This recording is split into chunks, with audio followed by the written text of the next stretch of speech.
दिवसाची सुरुवात अशी बरोबर. हल्ली अंगावर टॅटू काढून घेण्याचं खूप फॅशन आहे किंवा फॅड आहे. अंगावर काहीतरी कोरून घेतात. मग कोणीतरी स्वतःच्या प्रियजनांचं नाव त्या ठिकाणी कोरून घेतात. त्या ठिकाणी काहीजण हातावर टॅटू काढतात, कोणी दंडावर काढतात, कोणी छातीवर काढतात, कोणी संपूर्ण शरीरावर ते टॅटू कोरून घेतात. हे दाखवण्यासाठी की ते त्या प्रियजनांवर किती प्रेम करतात. आणि काही जण आपण बघतो की बऱ्याच वेळेस आपल्या टी शर्ट्स असे मिळतात ज्यावर देवाची वचनं लिहिलेली आहेत किंवा एखादी फ्रेम आहे एखादा चांगल्या प्रकारे आणि एखादा सीन आहे आणि त्यामध्ये देवाचं वचन आहे.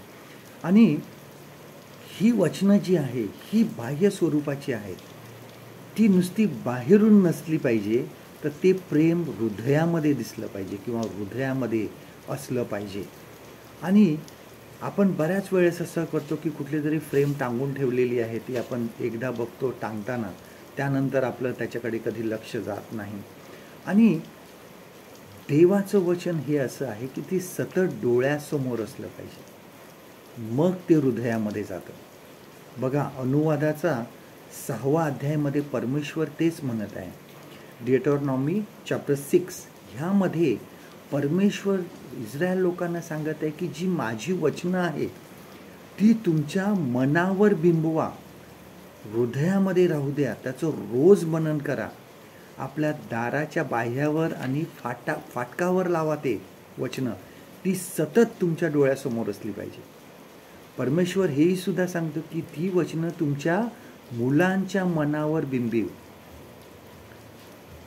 निस्ता उठता प्रत्येक दिवसातून प्रत्येक वेळेस त्यांच्या मनावर ते बिंबवत राहा, जेणेकरून ते वचन नुसतं समोर राहणार नाही, तर ते हृदयामध्ये जाईल, ते हृदयामध्ये बिंबवलं जाईल. देवाचं वचन जे आहे हे नुसते कुठे फ्रेमवर टांगले गेलेले नसावे, ज्याकडे आपलं कधी लक्ष जात नाही.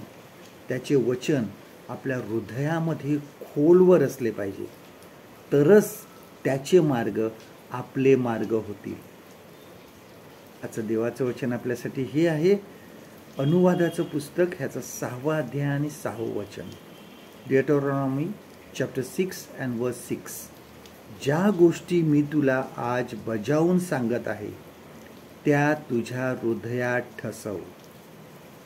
परमेश्वर करो आजचा दिवस तुमचा आशीर्वादित करो.